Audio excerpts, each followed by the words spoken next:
Well, welcome to the virtual St. Louis Earth Day Festival. I'm Bob Henkel, Program Director with Earth Day 365. We're proud to have Gene Ponzi with the Missouri Botanical Garden with us, the Planet Doctor, to answer all of those tough questions for you.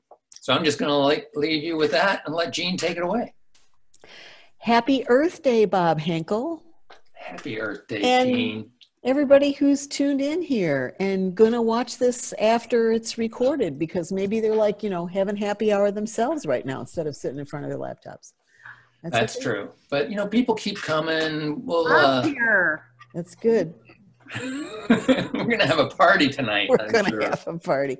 So you used the term that we sort of jokingly use at the Missouri Botanical Garden, Bob, for the perspective that I come to you from tonight. I work for the Earthways Center, which is the sustainability division of the Missouri Botanical Garden. We're the green geeks within Petunia World. And we have had for decades at the Missouri Botanical Garden a horticulture answer service that is staffed by volunteers and master gardeners, very knowledgeable. They take calls every weekday morning. And we have a plant doctor service where you can actually bring your plants. I just happen to have a couple of plants here with me, and you can ask them, what's the problem with my plant? And they will look at your plant and look things up in microscopes, and it's the plant doctor. And I just thought that was so cool. When we started our green resources answer service, or our green resources info service at the garden, why not call it the planet doctor? Ha ha ha. So that's where that comes from. One of the big differences is, first of all, I am not a medical professional and I do not dress like one. And the plant doctor folks all wear Hawaiian shirts. That's how you can tell. That's how you can tell the plant Right. doctors. Okay. Right. And we've had other planet doctors. We have a wonderful volunteer named Lucy Garnett that often is the planet doctor at our Green Living Festival in June. This year, we're planning to have the Green Living Festival take place virtually in early June. Maybe not as ambitious as Earth Day 365, but there will be one. And we take questions at any time, by email or by phone, anytime, year-round, greenresources at mobot, MOBOT.org, or 314-577-0246. We'll answer your sustainable living questions about anything. And if it's easily in our knowledge base, great. And if not, I say we, this is the Earthways team. It's mostly me who does it. It's a big part of my job. If it's not in our knowledge base, then we make it up, right? No. No, I'm not supposed to say that. We'll look it up or make it up. No. Okay, there you go. But that adds to our knowledge base when we research it. And it's a great service, I think, that the Missouri Botanical Garden provides. So green resources at mobot, MOBOT.org, gets you answers to your sustainable living questions at any time. And we do have some FAQs on our website, things that people tend to ask. And after a while, I got tired of writing up the shtick about, can you recycle batteries? And then we just had an FAQ, and that makes it a little easier. Well, I know tonight we were going to try and stump the planet doctor. Go for it. So talk to me about clear cutting, and why is that so bad? I mean, when you talk about stumps. You're so literal. I love you. Really. What a funny literal guy you are. Right. Okay, so the clear cutting is a shorthand term for what in agroforestry is referred to more formally as even age management. Meaning you go in. I thought it was left after you took the muffin top off. And that was just a stump. The stump. The stump on the bottom of a muffin top. I think Joyce is helping me. You're getting obscure here, Bob. Okay. So you've got a forest, right? Here I am coming to you from the virtual shoreline of Saiwa-en, the garden of pure, clear harmony and peace, the Japanese garden at the Missouri Botanical Garden. And, the trees behind us, it's not exactly a forest. It's more like sort of a manicured landscape. But when you have a forest, a lot of trees, and you want to harvest forest products from that. There's basically two major ways to do it. And in the olden days, when a guy used to go into the woods with his axe and cut down a tree and probably haul the log out with a mule or an ox or something, and then would go in next time and get another tree, and next time and get another tree, that was the way we did forestry for a long time, until the beginning of the age of industrial forestry, when you could send in large crews and build mills, and you could go in and just literally level it. You'd cut everything in an area. That's a clear cut, and it's called technically even age management. You got your old trees, your young trees, your big trees, your small trees, all of them at the same time. Even age management. The alternative to that, yeah, that doesn't sound too odd. No, even and odd. The alternative, following from the era when the guy would go into the woods with his axe and his ox, was really developed and tracked on that by Leo Dry, who he's now late. He has become an environmental ancestor of ours. Leo was the largest private landowner in the state of Missouri. He bought a lot of acreage in Missouri, including tracts of forest that cover parts of Shannon and Texas County in south central Missouri. He called that Pioneer Forest because he was pioneering, really he was kind of re-pioneering that way of going in with the equivalent of the axe and the ox. Leo and his crew would go into a tract of forest and they would evaluate the forest health, and they would maybe take this tree because it was ready to go, and this tree because it was really high valuable lumber, but then they would leave this one and this one and this one and this one, and then they would harvest that forest and take those trees out and come back to that tract of forest maybe in 20 years. So a productive forest management system, actually harvesting and using and making a living off forest products, came from Pioneer Forest while leaving the forest intact. And over almost, at this point, probably over 60 years, Pioneer Forest staff has been tracking data about the productivity, the economic benefits, the jobs for people in that region, the biodiversity of the intact forest that remains, and that uneven age management of taking this tree and this tree and this tree and leaving this tree and this tree and this tree. That is now influencing forestry in universities and forestry in governmental agencies to reconsider and make a U-turn from the old even age management of clear cutting to being able to leave forests intact. If you cut a forest, you got nothing for 80 years. A clear cut leaves you with nothing for a good 80 years. And what about all the people whose livelihoods depend on that? So clear cut, even age management, uneven age management has proved its worth because of one guy's leadership and foresight and the data that was tracked on that work over many, many years. Leo Dry, a founder of the Missouri Coalition for the Environment. And I mean, that's just amazing that that happened right here in Missouri, to have that kind of stuff. Because I know in Missouri, we are also well known for having just about every other environmental disaster as a state, right? From lead mining to dioxins to mismanaged, the problems with our sewer systems, right? So it's great to have a great sustainability hero like that too. We have many of them. We have many, many, many of them. And I think that probably every state, every region has them. One of the things that I love about my job and what I get to contribute to our St. Louis community is knowing these stories and having known some of these people and being able to tell those stories. They are everywhere. We just aren't going to hear about them in the headlines.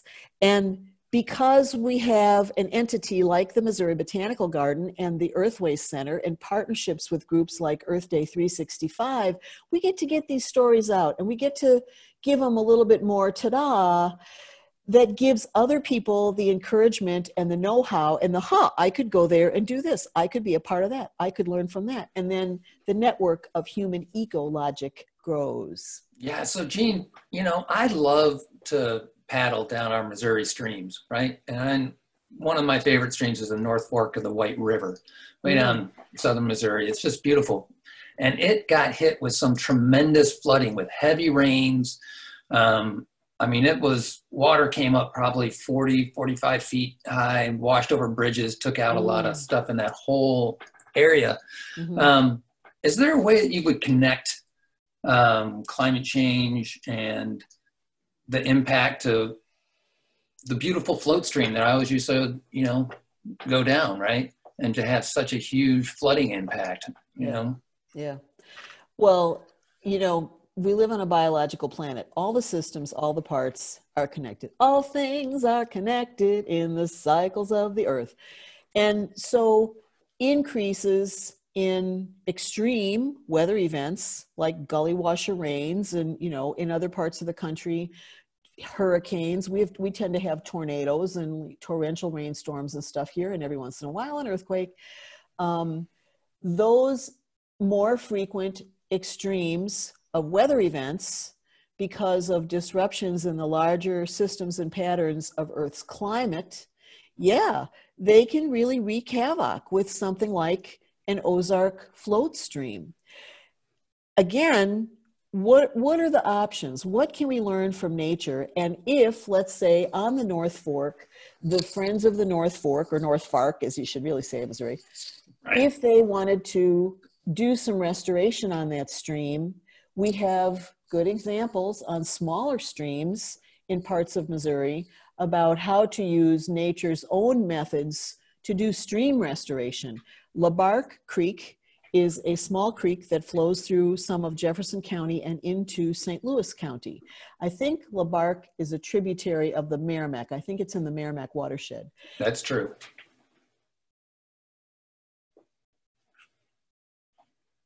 Uh-oh. Lost you there for a second there, Jean. Yeah. Okay. Yeah, there's some buffering going on. I don't know if it was me or you. Okay, I'm not sure. It says my internet connection is unstable. All right. I'm gonna keep going. Put some credit cards underneath that leg. Am I back? Yeah, you're back. Okay, good. Let's keep talking about LaBarque Creek. Okay, so LaBarque Creek, little creek, but a lot of stream bank instability because of those same kind of gully washer rain events, only impacting a smaller creek. The Nature Conservancy led an effort to experiment with stream bank restoration, not putting in a bunch of riprap, a bunch of like concrete, rubble and stuff, but actually putting things like logs in the stream in a particular way, in the way that those natural materials would normally wash down a creek over time and wash up and stabilize the stream bank. That level of stream bank, it's very bio-influenced, and there's another even more sophisticated term for it. I can't think of what that is, but like biomimicry is one thing. That's one thing. How does nature do things? How does nature stabilize a stream bank after a disruptive event?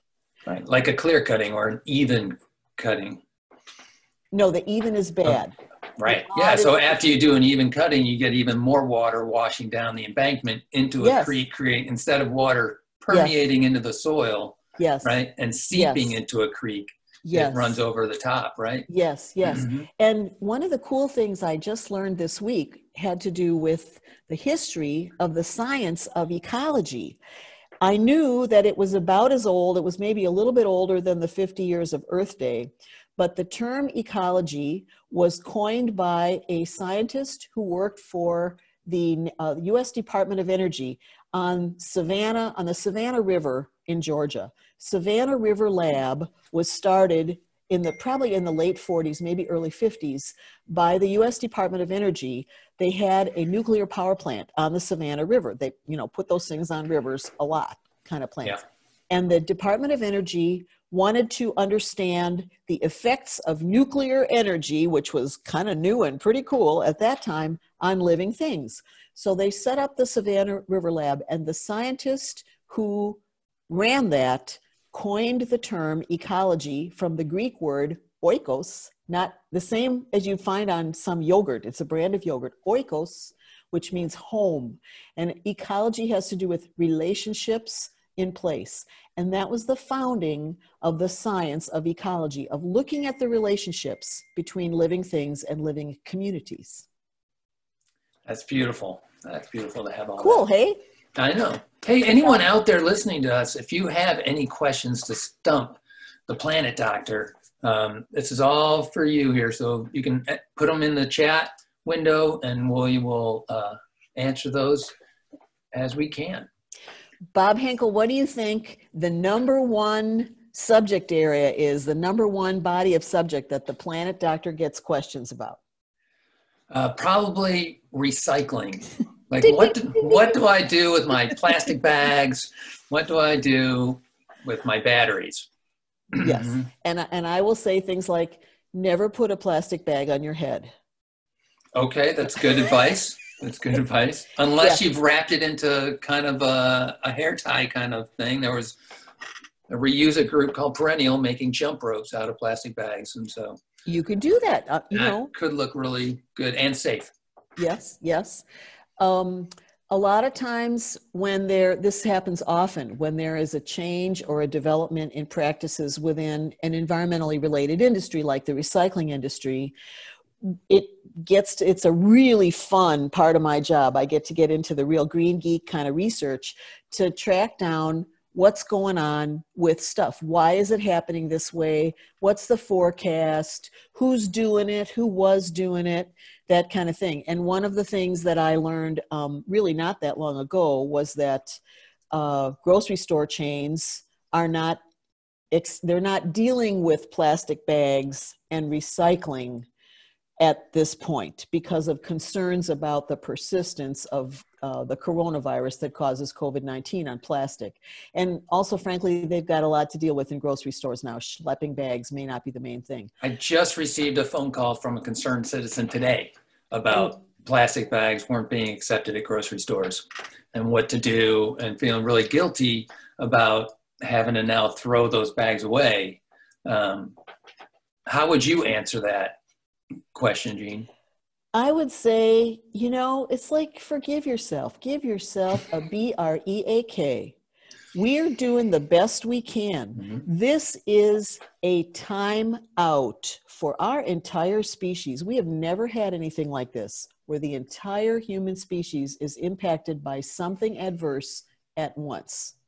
We've had plenty of impacts, but we haven't really had it visited on us quite this way. So while we are doing our best to protect our personal health and the health of our store workers and our service providers and our healthcare workers and stay out of that healthcare system, some things, let's just, put them aside for the time being. It's like I understand you can't use your reusable bags at the grocery store right now. I've been in one for a while, but. Yeah. So what would you say? I shared a couple ideas I had from Drawdown book, but what would you say to help that citizen? Like, I can't do my plastic bags and maybe some other things I'm kind of stuck with that I usually do. What are some good ways for me to take care of the environment during this time of like self-quarantine and staying indoors?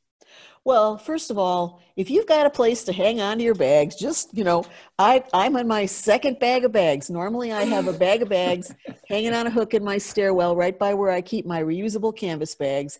And when that one filled up, I put it in the basement and then I started another one. And when the time comes, I'll take those bags of bags to the grocery store. Or if I have to, I'll send them to the landfill. So if you can hang on to your bags, great. Let's say you got a lot of, let's say you got a stash of grocery bags or produce bags. Why don't you use those for a while instead of the bags that you have to buy when you're walking your dog and you're picking up dog poop? People buy biodegradable bags for dog poop. Mm-hmm. Well, I got news for you. Those bags are not going to biodegrade in a landfill anytime soon. They're going to be in a landfill in a century or so from now. They probably will biodegrade, but you're spending more money than you probably really need to by getting those bags when you could be using bags that you have. But if you're in the habit of not getting bags, then okay, you got to get dog poop bags. So manage your flow of plastic bags. And in the meantime, again, take it easy on yourself. Give yourself a break of grace about this. Yeah, that's so important. And you know, people, we're doing a lot of things with our food habits right now, Bob Henkel. Yeah. We are, you know, I have gotten groceries from two small local grocery stores that I had not typically patronized before, because I could look at their list of stuff online. It was, you know, short enough that I could see it all, and ordered my stuff and then drove up and put it in my car. Yeah, you know, another thing, if I could interrupt for a second, Yeah. because Karen chatted in, and one idea that she had was put your stuff in the cart like you do at Aldi's, and then load it into your own bags at your car. If you can do that, sure. Mm-hmm. I also asked at one of those little grocery stores I bought from if they would consider putting my stuff in a cardboard box, because you know they're getting stuff shipped in boxes, and I can stick a cardboard box in my recycling, no problem. That's still, in fact, stuff like cardboard and junk mail and paper scrap is more in demand than ever for the recycling industry. Going to domestic paper mills where they're making, guess what? Toilet paper. Isn't that fun? Yeah. Yeah, we just had, we were talking to Republic Services about what's going on in that market. And they said plastic container prices are down as related to gas prices. When gas prices are low, the recycling market for recycled plastics is low. But the paper market is actually going way up. And that's what crashed with the China national fence. Sword, yeah. It was the green fence. The green fence. Sword. Yeah. Thank you, Gene. Get your recycling ban straight, Bob. Gene, that's why I'm here. You know, I got to learn from you too. Keep me on track. Right? You are the most fun person I've ever bantered with about this, really. Hey, do you... someone who's going to remain anonymous asked, what are some of Gene Ponzi's favorite explanatory metaphors when talking about climate change with individuals who want to learn more to help connect the dots? Well, I've learned a lot from the St. Louis Zoo and their climate communications initiative about having a conversation, which I love to do and am, you know, get to do a lot. I'm pretty good at it. That's what I do on my show Earthworms on KDHX, is have a conversation. You are good at that. And we just had them as a live content program just about an hour before this one. Right. They're doing that's on our website. Mm-hmm. How do you have a conversation with a person about climate change? Well, have a conversation with that person about something that they're interested in. Or for me, I really like to talk about how stuff on Earth works in systems and in cycles and how interrelated it is. It's really interesting to me, and it's way, way fun to talk about. So for example, you know, somebody might say, I don't know, I might talk about probably like little bits of something, like, remember when I mentioned the was it to you or was it another conversation about Indigenous people in Australia that have managed the Australian landscape, the very barren, very dry landscape, with fire over generations, but they've been prevented from doing that by conventional practices. And guess what? They had a giant wildfire in Australia last year. So the Indigenous fire management practices are coming back into practice to be able to keep the brush, you know, whatever the stuff is, the tinder, the flammability down. And that landscape obviously co-evolved with fire, the same as the Great Prairies of North America did. Lightning would hit stuff and it would catch fire. It's a lot different than the East Coast, right? And the Northeast has a lot more humidity, moisture. Fires don't get up into the canopies very often. But out west, it's that ground debris. There's not enough moisture for it to decay into the forest bed. So fire was really important all throughout California. And like you said, in the prairies. So, you know, I really like getting to talk about and bring in, and it's kind of almost like going on a curve on the conversation as opposed to answering directly. That's something I learned from politicians from watching them. To talk about something of interest where somebody's doing something that really makes sense and is having a beneficial impact in an era when the biggest systems of Earth, like the climate, which has to do with water, it has to do with cycling of carbon, it has to do with nutrient cycling through water, through soil, for, you know, it's the big systems, it's the big dance of Earth systems. That being so disrupted, let's understand a little bit more, maybe from a scale that's closer to us, about those systems.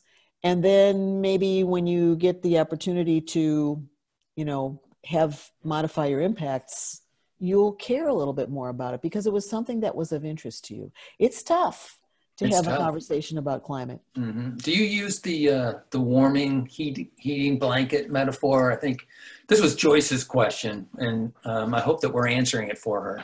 Joyce Gorell out there.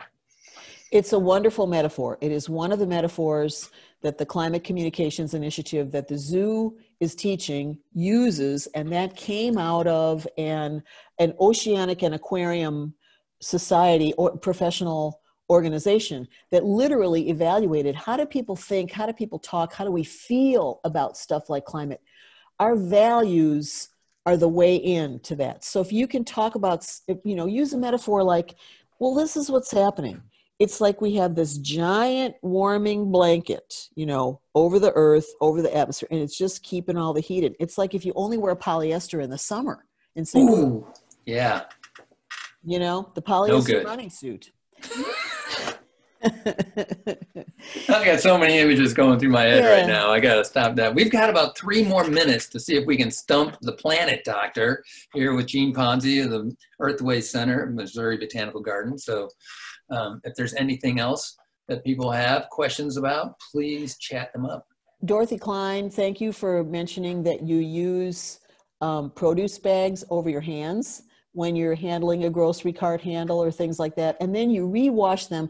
You can rewash them, and you know, I would personally probably hang them on my clothesline in the blazing sun, or you can use those once, and maybe those are your grade Z produce bags that aren't good enough anymore to keep something in the freezer from getting freezer burn. You kind of go down your hierarchy of quality of plastic bags, and those would be the ones that you'd use. And then when you need to send something to the landfill, that's what it's there for.